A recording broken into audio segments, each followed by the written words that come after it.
Immortal Dragonflight leveling bug? What the hell is this? Yes, it turns out some players who were playing Dragonflight leveling, which is basically the new starting campaign, right? If you start a new character, you're going to be leveling through Dragonflight now. That is now the new starting part of World of Warcraft.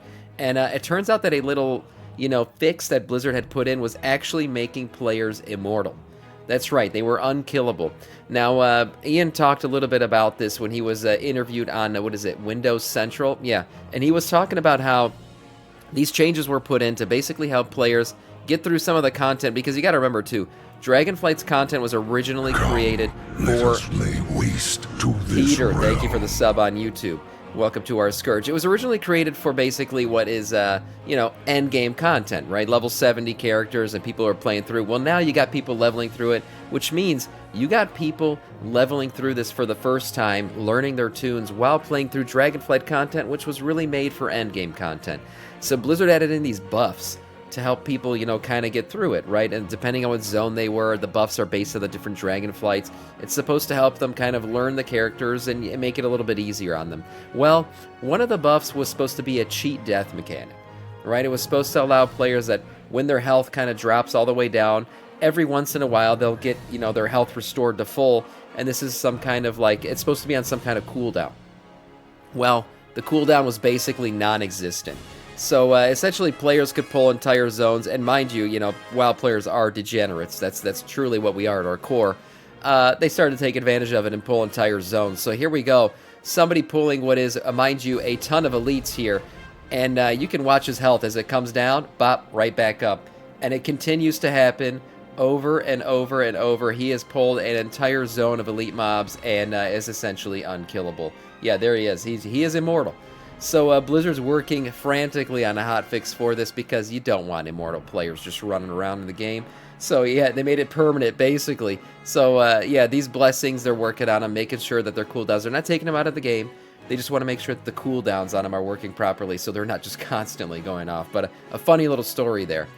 Moving on to Heroic Blackrock Depths raid testings. We're going to talk a little bit about the anniversary event and some talents. Yes, talents and buffs and nerfs to classes, those are all getting updated again in 11.0.5, and now there's updates to those updates. So we're going to get into them.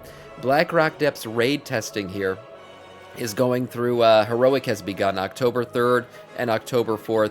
You'll be able to test Blackrock Depths on Heroic if you are in fact a tester or someone who enjoys doing PTR stuff.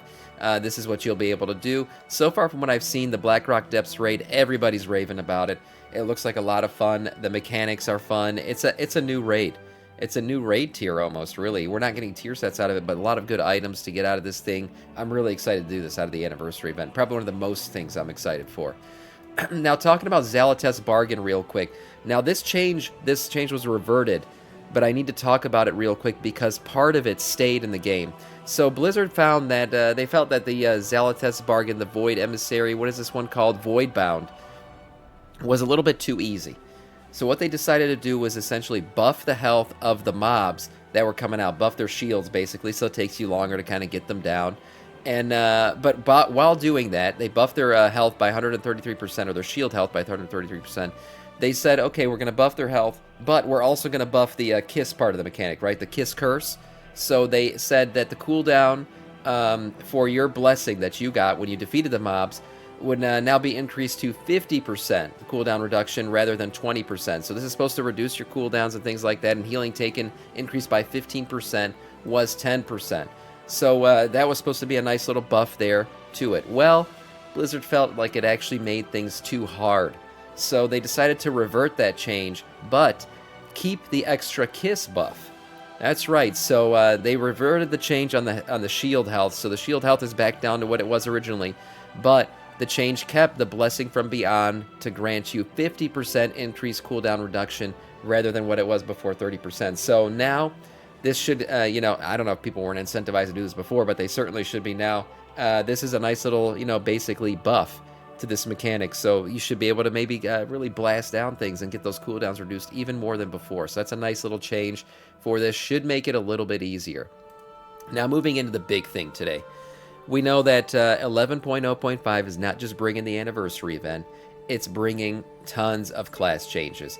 And now they're changing some of those class changes. We've talked about these before, But recently, just yesterday, Blizzard released some more patch notes about some other changes that they're coming into the game. So let's talk a little bit about them. First of all, Balanced Druid is getting some nice buffs here.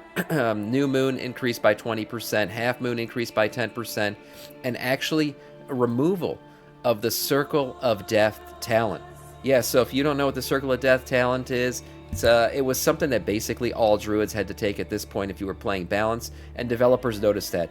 They said, "We know this talent creates a rotation that can be frustrating, especially for AoE after further playtesting and reading feedback. We are not happy with the possibility that players that don't enjoy Circle's play style could feel obligated to take it, so we are removing the talent." So there it is. That talent's deleted in 11.0.5, so if you don't like it, you don't got to deal with it that much longer. Other than that, some nice increases to some things for you guys. A little bit of a buff there for balance. And then Elune's Chosen, Lunar Calling, increased Starfire damage, increased by 100%. Now moving on to Hunter, we're actually seeing some nerfs to Dark Ranger. I think Dark Ranger recently got buffed out the ass, and it was a bit too much. So they got to pull back a little bit on that. So don't feel too bad. I think Dark Ranger's still going to be great going forward. But here it is. Gaining Withered Fire now grants Death Blow. That's fine. Shadow Dagger's damage reduced by 90%. Bleak Powers cone size increased by 50%. So that's a nice little buff there. And then Damage Arrows damage over time effect is now exclusive per cast. Was kind of going off a little bit more. And then Bleak Powder's visual increase. So a lot of the visuals for Dark Ranger we know are pretty nice. A nice increase to those visuals. Again, some rebalancing. Not really totally nerfed, but just a little nerf here and there and a couple buffs here and there. Beast Mastery. Now Beast Mastery is seeing some pretty nice reworks here. Withered Fire stack aura duration increased to 3 minutes. Was 1.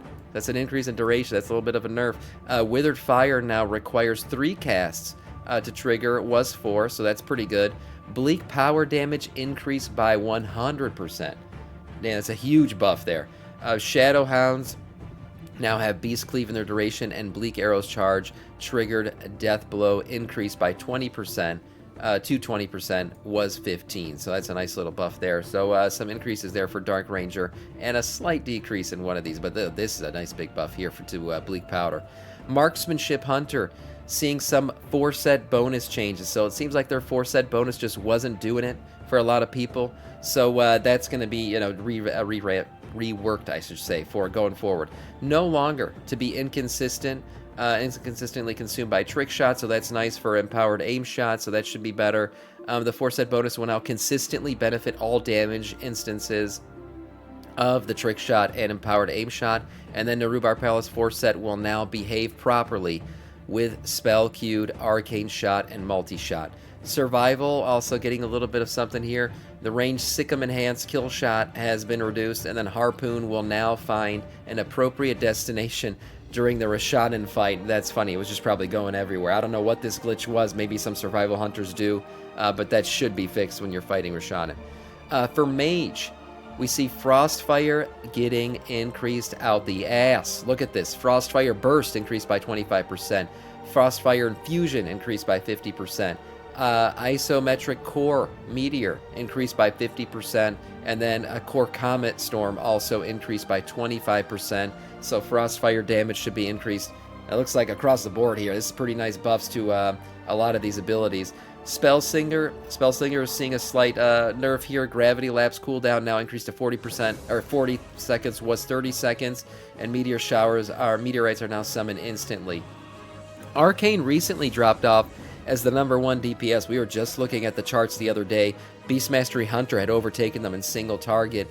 So let's see what they're doing here. Arcane missiles no longer consume ice flows if you have Slipstream talented, and then Spell Frost Teaching procs now properly increase your arcane orb damage by 10% for 10 seconds. So it looks like some fixes there for Arcane. Maybe a little bit of a buff if you consider this maybe wasn't working properly. So there you go. And then Fire recently got buffed a lot. It looks like they're kind of reducing some things, reworking some things again for Fire. Fire has been seeing a lot of attention recently, but all ability damage is being reduced by 3% for Fire. And then a few other changes to Lit Fuse here that we're seeing. You can read through some of these here. It's different chance increases and stuff like that. Explosive Ingenuity now works properly. It looks like it increases your chance to trigger by 4%, was 3. and also increases living bomb damage by 50%, was 25, so those are nice buffs there. It looks like they want you to really use living bomb a lot more, but it increases while in combustion, its increases reduced to 30%, was 40%.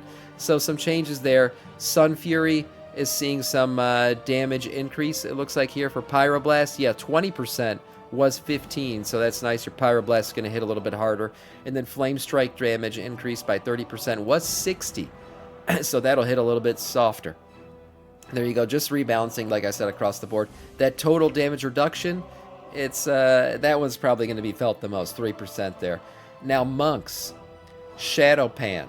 Let's see. The goal for these changes is to allow Shadow Pan to activate Flurry Strikes more frequently and have a better understanding of when the Flurry Strikes are going to be unleashed on their foes. So they're making Flurry Strike more visual and increasing its damage and increasing the way it procs. So that'll be pretty nice. They want Flurry Strike, I guess, to be more, in tune with your rotation and be something that you really do more often and know when it's happening more often. So those are nice changes for Shadow Pan. Windwalker, Blackout Kicks increased by 20% in damage. Flurry increased by 40%, so some nice buffs there. They fixed some issues that were occurring with some other abilities, but overall, Windwalker seems to be getting some buffs. Rogue. Now, Rogue has been a bit controversial lately. I've been seeing their damage bopping all over the place. Sometimes Assassination's been pretty good. Sub-Titty been up and down, too. So let's see what happened with Sub-Titty here.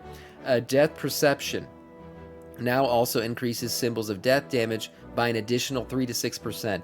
Shadow Blades cooldown reduced by 1 minute and 30 seconds, was 2 minutes, and the duration reduced to 16 seconds, was 20. And the first dance duration, so they changed some durations here. This one was increased by 4 seconds, so some rebalancing of things. Not much in terms of changes there. And then last but not least, Warrior here. I saw a lot of fury from the furry warriors recently about some of these changes that have happened. It looks like they're reverting some of them, bringing them back up to par here. But first of all, Colossus. The Arterial Bleed causes Colossal Might to increase damage dealt by deep wounds and rend by 3%, was 2. So that's a nice little buff there.